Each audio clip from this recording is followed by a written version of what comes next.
नमस्कार, मैं हूं आपके साथ पूर्णिमा मिश्रा। हमारे खास प्रोग्राम क्या कहते हैं नरेंद्र मोदी में आज आपको सुनवाएंगे पीएम मोदी का वो ऐतिहासिक भाषण जो उन्होंने 8 फरवरी 2017 को उत्तर प्रदेश के गाजियाबाद में दिया। अपने भाषण में प्रधानमंत्री ने कहा कि उत्तर प्रदेश में जब सपा की सरकार थी तो कानून व्यवस्था ध्वस्त थी, युवाओं के पास रोजगार नहीं था और विकास का कोई नामो निशान नहीं था। और ये इसीलिए ऐसा था क्योंकि सपा ने सरकार को, शासन को, गवर्नेंस को जातिवाद के जहर से भर दिया था। मैं सबसे पहले भारतीय जनता पार्टी की तरफ से आप सबकी क्षमा मांगना चाहता हूं।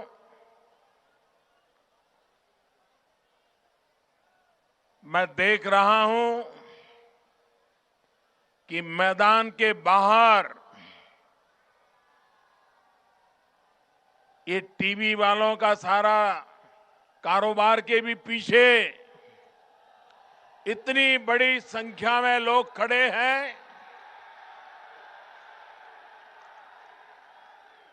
मैदान छोटा पड़ गया, आप लोग अंदर आ नहीं पाए, इसलिए मैं सबसे पहले आपको जो असुविधा हुई है इसके लिए पार्टी की तरफ से क्षमा मांगता हूं। लेकिन साथ साथ मैं हृदय से आपका अभिनंदन करता हूं, आपके इस हौसले का, आपकी इस डिसिप्लिन का। मैं तहे दिल से आप सबका, मैं देख रहा हूं हजारों की तादाद में लोग वहां खड़े हैं। शायद आपको सुनाई देता है कि नहीं देता मैं जानता नहीं हूं, तो भी आप इतनी बड़ी संख्या में आशीर्वाद देने के लिए आए। मैं आपका बहुत बहुत आभारी हूं, बहुत बहुत आभारी हूं। भाइयों बहनों,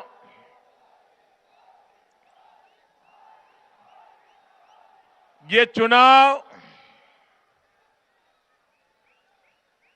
कौन विधायक बने कौन न बने इसका निर्णय करने के लिए सिर्फ नहीं है। ये चुनाव किस दल की सरकार बने किस दल की न बने सिर्फ उसका फैसला करने के लिए भी नहीं है। ये चुनाव 14 साल से उत्तर प्रदेश में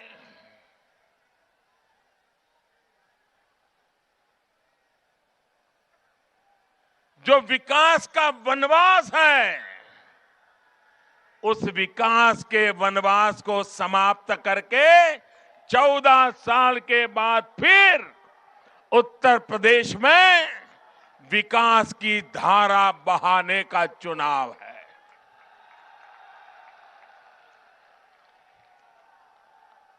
भाइयों बहनों, ये चुनाव उत्तर प्रदेश का है कि नहीं है? ये चुनाव उत्तर प्रदेश का है कि नहीं है? ये चुनाव मुख्यमंत्री तय करने के लिए है कि नहीं है? ये उत्तर प्रदेश की सरकार बनाने के लिए है कि नहीं है?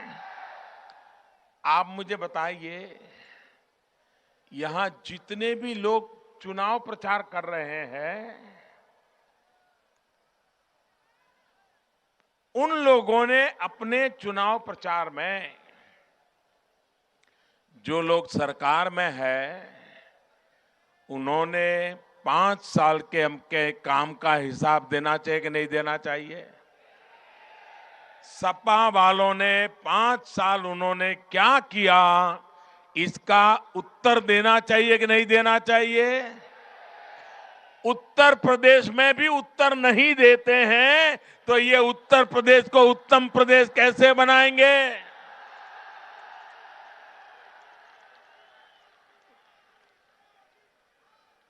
उनकी जिम्मेवारी है।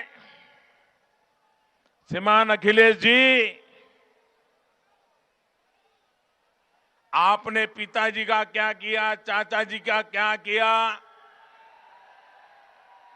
बहुओं का, भतीजों का, भाइयों का क्या क्या किया, वो तो उत्तर प्रदेश की जनता भली भांति जानती है।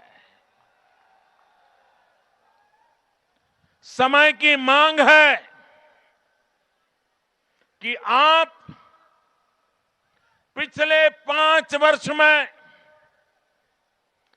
उत्तर प्रदेश की जनता ने जिस आशा अरमान के साथ आपको लखनऊ में गादी पर बिठाया था, आप लोगों के बीच जाकर के उसका हिसाब दीजिए।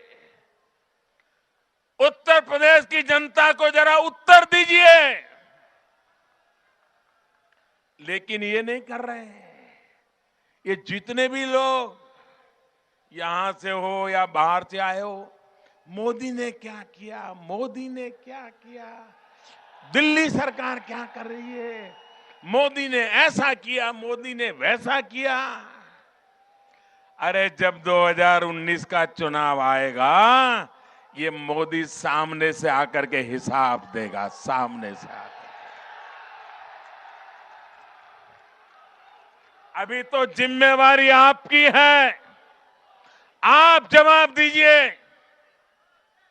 आपने उत्तर प्रदेश की जनता की भलाई के लिए क्या काम किया है? भाइयों बहनों, जब अखिलेश जी मुख्यमंत्री बने, मैं मुलायम सिंह जी का आदर करने वाला व्यक्ति रहा हूं। राम मनोहर लोहिया जी के विचारों को लिए हम जैसे गरीब लोगों के मन में एक प्रभाव रहा है। अखिलेश जी जब चुन करके आए, हमें लगता था ये नौजवान है, कुछ पढ़ा लिखा है, जरूर कुछ उत्तर प्रदेश में अच्छा करने की कोशिश करेगा। लेकिन 5 साल के भीतर भीतर आपने निराश करके रख दिया, उत्तर प्रदेश का विनाश करके रख दिया।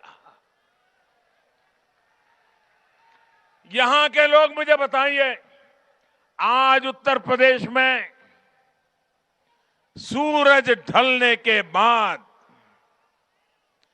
कोई बहन बेटी अकेली रास्ते पर निकल सकती है क्या? जरा खुल करके बताइए, निकल सकती है क्या?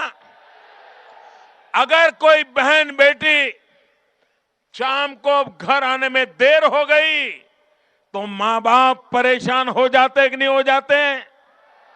भाई को बाहर भेजते कि नहीं भेजते? देखो बेटा बहन आनी बाकी है, चिंता करते कि नहीं करते? जिस राज्य में आपके रहते हुए आपके परिवार में इतनी महिलाओं को आपने नेता बनाया है, उसके बावजूद भी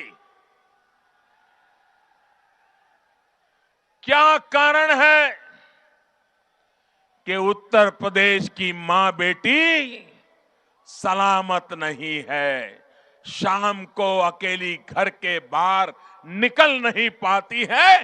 क्या कारण है? 8वीं 9वीं की बच्चियां इस बात के लिए परेशान है, स्कूल जाती हैं, सरफरे लड़के रास्ते में ऐसी भद्दी टोका टोकी करते हैं, बच्चियां स्कूल जाने से डरती हैं। ये हालत उत्तर प्रदेश के सामान्य जीवन में आपने पैदा की है। और दुर्भाग्य यह है कि सामाजिक बुराई से ज्यादा इस बुराई को आपकी पार्टी के नेताओं ने आश्रय दे के रखा है, गुंडाओं को पाल करके रखा है, और उसी का कारण है कि उत्तर प्रदेश का ये हाल करके रखा है। भाइयों बहनों, अगर हिम्मत हो, नेक इरादे हो,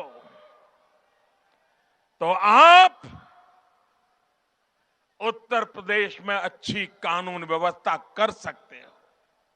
यही तो सरकार थी, यही तो मुलाजिम थे, यही तो दफ्तर थे, यही तो पुलिस वाले थे।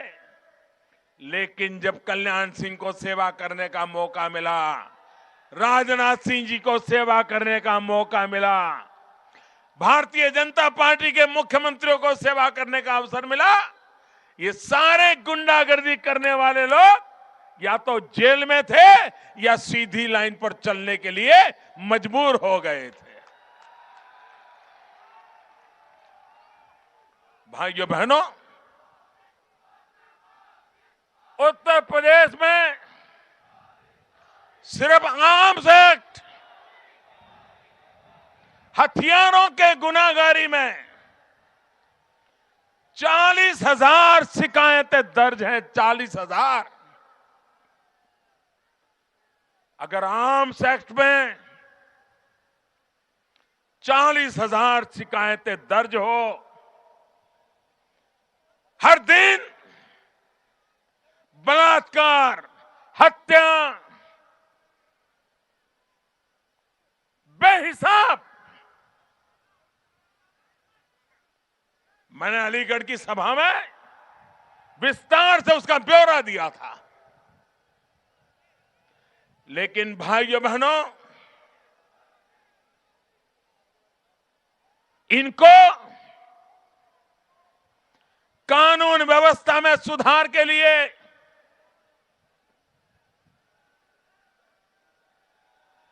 न उनको चिंता है, न उनको जिम्मेवारी लगती है। कारण इसलिए है कि ये सारी बदमाशी, बेईमानी करने में उन्होंने अपने पार्टी के नेताओं को इलाके दे करके रखे हैं।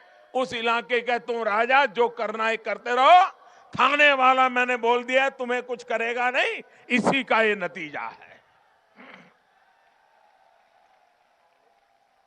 भाइयों बहनों, आप मुझे बताइए, उत्तर प्रदेश में कोई भी नौजवान कितना ही तेज पढ़ने लिखे में रहा हो, कितने ही अच्छे मार्क्स लाया हो, टॉप रहा हो, खेलकूद में भी अच्छा हो, लेकिन उसको नौकरी मिलेगी उसकी कोई गारंटी है क्या?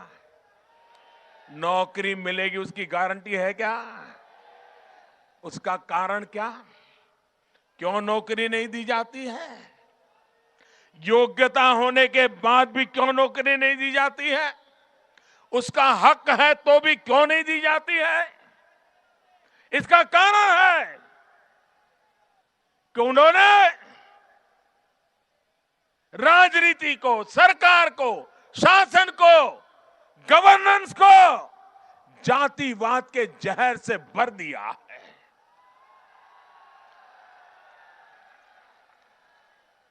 और उसके कारण उत्तर प्रदेश के नौजवान जिनका हक है, वो हक छीन लिया गया है। मैं आज यहां गाजियाबाद की धरती से पूरे उत्तर प्रदेश के नौजवानों को एक विश्वास देना चाहता हूं, आश्वासन देना चाहता हूं